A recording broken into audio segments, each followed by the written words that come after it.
Após a derrota por 2-1 para a equipe do São Paulo dentro de casa, o vestiário foi cheio de tensão. Reunião debatendo soluções que precisam acontecer para que uma virada de chave espante a crise técnica atual. Explicações dadas pelo técnico Roger Machado, que contestou a ideia de que maioria da torcida quer a sua saída, mas admitiu que o momento é de crise e que mudanças são necessárias, em especial a partir da próxima quarta-feira.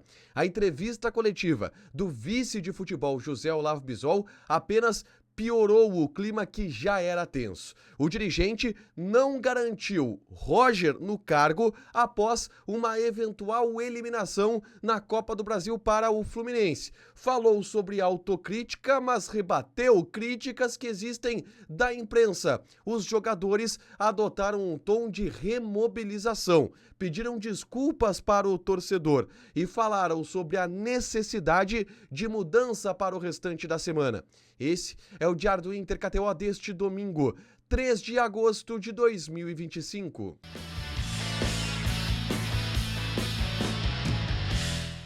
Tudo bem, gente? Obrigado pela participação aqui. Não esquece de deixar teu like, te inscrever, de ativar as notificações. Bora falar do Internacional aqui no A Dupla. Nesse vídeo, um resumo do que de mais importante aconteceu no noticiário colorado ao longo deste domingo. Obviamente, o mais importante foi o jogo. O Inter perdeu por 2-1 dentro de casa para a equipe do São Paulo. Saiu perdendo por 2-0, depois descontou, diminuiu o placar, mas uma atuação muito abaixo. Um time que de novo mereceu perder dentro de casa e apresentou não só defeitos, como falências difíceis de serem recuperadas. O clima no Beira-Rio era de vaia e cobrança dos 11 mil torcedores que estiveram no estádio. Eu falei sobre tudo que eu vi da partida no vídeo que eu gravei logo depois do apito final do árbitro. É só conferir aqui no canal. Mas claro, vamos repercutir agora o vestiário do Internacional e o que foi dito e analisado após esta dura derrota. O primeiro ponto é que foi um vestiário demorado.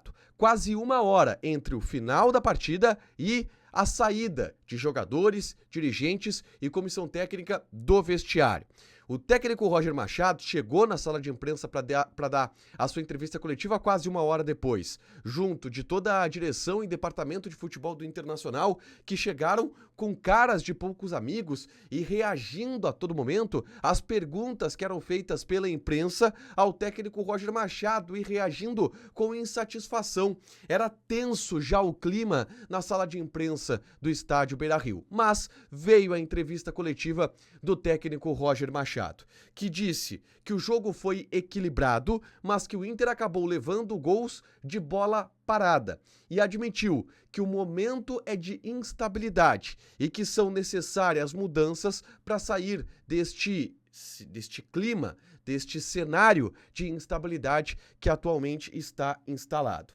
O Roger também falou sobre a escalação, a formação tática que ele colocou em campo, que foi bem diferente daquilo que o Inter vinha utilizando nos últimos jogos. Um esquema com 3 zagueiros, 2 atacantes. E na visão de Roger, ele tentou este novo modelo para tentar dar mais efetividade ao ataque, que estava criando bastante, mas estava fazendo poucos gols. E na visão dele, colocar 2 centroavantes, Borré e Valência, poderia aumentar a efetividade, o que acabou não acontecendo e o próprio treinador admitiu isso, tá?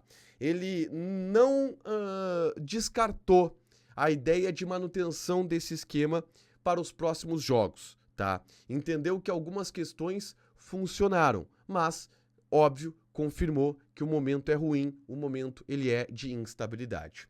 O Roger, por exemplo, foi questionado sobre o baixo público no estádio. 11 mil torcedores estiveram no jogo entre Inter e São Paulo.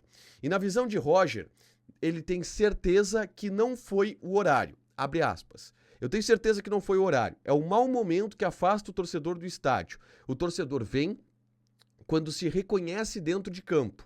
O que a gente promete ao torcedor é seguir buscando alternativas para que ele possa se sentir representado e aí sim encher o estádio. Aqui o Roger admite que o momento é de instabilidade, que o momento ele é de uma certa crise técnica que faz com que o torcedor desgrude um pouco da equipe. Na sequência, o Roger foi perguntado sobre as vaias que foram direcionadas a ele antes e durante a partida. E ele disse: meu nome foi vaiado hoje, mas foi gritado na final do Gauchão. No futebol, o torcedor vai se manifestar sempre. 34 anos no futebol, e eu falei isso para os atletas. Não é a primeira vez que eu passo por esses momentos. O futebol vive de vitórias. Eu me sinto prestigiado, trabalhando muito, buscando soluções, para que o torcedor volte a aplaudir quando o nosso nome for chamado. Instabilidades acontecem, essa está demorando um pouco, mas vai passar. Essa a fala do Roger sobre o ambiente do Beira-Rio, que jogou contra o treinador em determinado momento. E aí, ele foi questionado sobre foi questionado pelo Jairo Vink, do canal do Baldaço, sobre uma permanência no clube e o que pode se mudar de diferente, se fazer de diferente até quarta-feira no compromisso contra o Fluminense, em meio a um cenário onde a torcida quer a saída do treinador. E aí o Roger saiu um pouco do tom.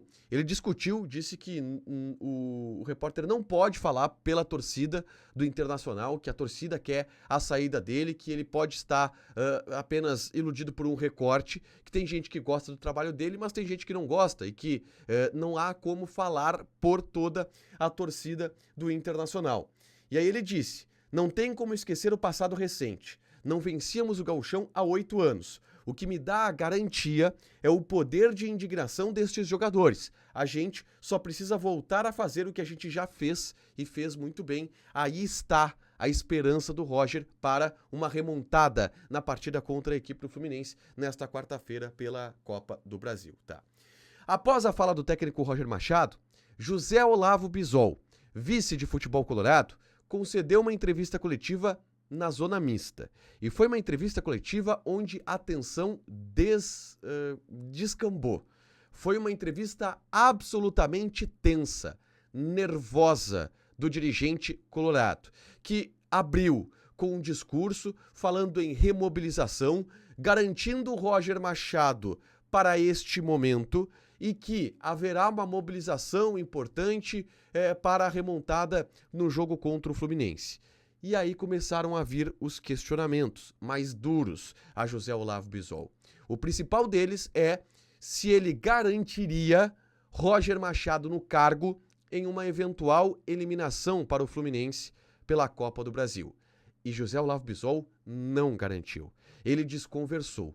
Na aspas de José Olavo Bisol, ele falou que não passa pela cabeça dele discussões sobre eliminação. Logo, não está em debate a saída ou não de Roger em uma eventual eliminação, porque hoje o Inter não considera este cenário de eliminação.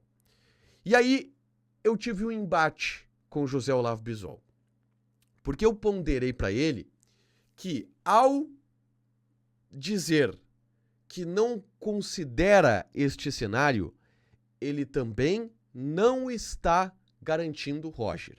Ele não está dizendo que vai demitir, mas ele não está garantido.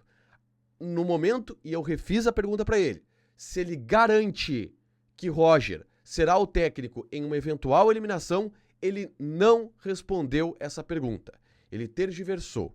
Ele falou que não considera esta hipótese e a gente perguntou de novo, mas tu garante o Roger se for eliminado? A gente não fala sobre isso. Se não fala sobre isso, nem garante que vai demitir e nem garante a permanência.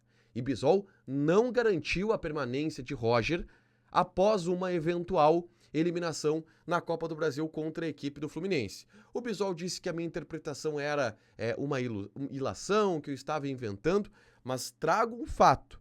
Em nenhum momento, e ele foi questionado diretamente várias vezes sobre isso, Bisol garantiu a permanência de Roger em um caso de eliminação para o Fluminense. Um outro ponto do meu embate a José Olavo Bisol foi ele disse que era feita uma autocrítica dentro do vestiário. E eu perguntei para ele, que autocrítica é essa? Já que a direção do Inter está rebatendo todas as críticas externas que existem e atacando todas as críticas externas, como no conteúdo que eu gravei essa semana a respeito da fala do D'Alessandro, dizendo que a imprensa está tentando derrubar ele do cargo. Está havendo autocrítica, se as críticas estão sendo não só rebatidas, como atacadas, inclusive com alguns ataques pessoais que acontecem no bastidor com quem está criticando o momento do Internacional. Bisol disse que as críticas são normais, mas que quem está criticando hoje estava elogiando há 4 meses, quando o Inter foi campeão gaúcho e que se dizia que o Inter poderia ser campeão brasileiro. Na visão de José Olavo Bisol, existe uma incoerência nisso. Mas ele não falou sobre onde o Inter está errando, onde a direção do Inter erra e acabou não fazendo uma autocrítica em relação ao seu trabalho. Eu perguntei se o trabalho era bom. E ele disse, olha, a gente está na Copa do Brasil, a gente está na Libertadores, buscando melhoria no Campeonato Brasileiro. E depois ele se tocou um pouco dizendo, não, agora o trabalho está ruim, agora o trabalho de fato a gente precisa melhorar. Admitiu que nesse momento o trabalho ele é conturbado, mas foi uma entrevista coletiva muito tensa de José Olavo Bisol, vice-futebol colorado, que só aumentou todo esse ambiente de tensão que existe no vestiário do Internacional. Jogadores falaram, Thiago Maia, Bruno Tabata, Borré, Gabriel Mercado foram alguns dos jogadores que passaram na zona mista. Em geral, todos prometeram uma mobilização extra para o jogo contra o Fluminense, uma remontada, uma resposta a ser dada pelo torcedor. Alguns jogadores, o Thiago Maia, por exemplo, chegou a pedir desculpas para o torcedor pelo rendimento dos últimos jogos e prometeram melhorias já para esta quarta-feira contra a equipe do Fluminense. Para fechar, gente, vamos falar aqui de KTO, tá? Quem apostou na vitória do São Paulo se deu bem. A gente vai ter já a partir dessa segunda-feira a retomada da Liga do Milhão KTO. O mês de agosto já está valendo e você pode concorrer a R$1 milhão em apostas no final do ano. Joga na KTO com responsabilidade, é um site para você se divertir, proibido para menores de 18 anos porque apostas podem fazer com que você perca dinheiro. Deixa teu like, te inscreve, ativa as notificações que vai ter mais conteúdo aqui no canal. Beijo!